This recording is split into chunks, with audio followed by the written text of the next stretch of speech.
Yes, my friend. Sure. My brother and I never knew our real parents. We were found abandoned in a smelly shack by a soldier on his way to battle. We melted his heart with our fuzzy little faces, and he carried us to the nearest town. He deposited us at an orphanage, and that is where we spent most of our childhood. My brother and I were adopted by a couple of retired assassins. I guess the orphanage did not do a family background check. Mine was perhaps a little more unconventional than most, but I suppose all childhoods are interesting to some degree. My parents provided me with love and encouragement. Apart from the nightly training sessions, we were a normal family. I was bullied by the other Khajiit children because of my unusual color and markings. My mother showed me a handy trick with a rock and a glove. I was never bothered again. Yes, bullies should not be tolerated. They soon learned that being different is not a weakness. My father showed my brother and I how to use a sword. My mother taught us the bow. Happy childhood memories. I grew up in Riverhold, not far from Cyrodiil. My brother and I headed for the Imperial City to find our fortune when we came of age. I found love, for a time at least. My brother found death. I will come to that soon. There is a little more to hear first. Well, now that I think about it, maybe it was not love. It was brief and, as it turned out, one-sided. Anyway, all that happened later. Snowberries could do well in this.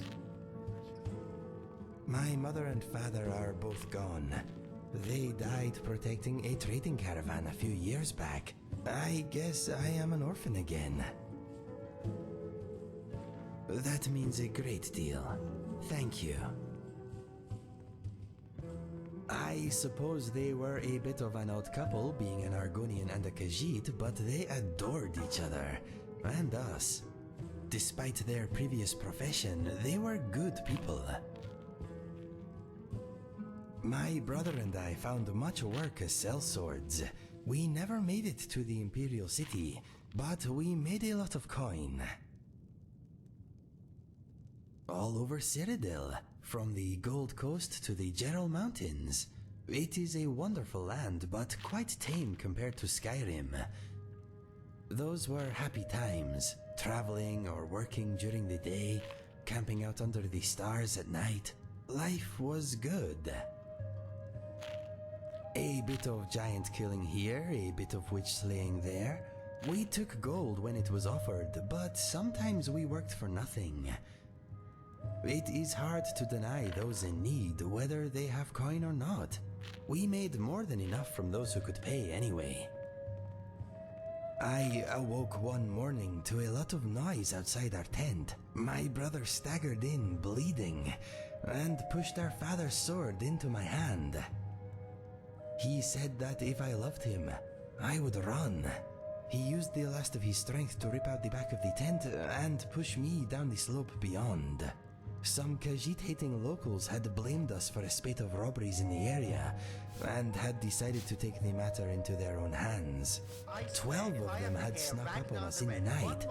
My brother died, but I live because of him.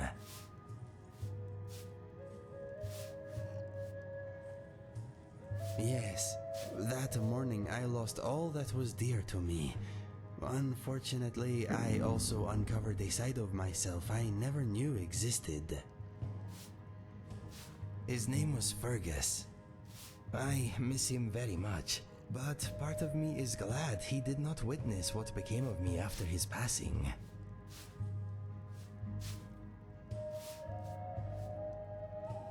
I appreciate the sentiment, but I hit rock bottom and kept digging. He would have been stronger. Every day, my friend. Every day. I was recruited by a group of bandits a few years ago. That is when I discovered skooma. It was the beginning of a lot of nastiness. I was with a bandit girl for a while. Turns out she was using me. She wanted protection, not affection. As soon as she found someone more psychopathic, I was dropped like a sack of troll dung. I thought I did. We dulled each other's pain somewhat. She seemed like the only bright thing in a very dark place. Regrettably, she was a vicious, manipulative harpy. I left the bandits and took the only ally I had with me. He was also an addict, but we thought we had it under control. His name was Felix. He was a big fellow, good in his scrap. We became mercenaries together. After a few months, Felix and I had made a little gold, but our addiction to skooma was getting in the way. No one trusts an addict, my friend, especially not another addict. There is not much to tell.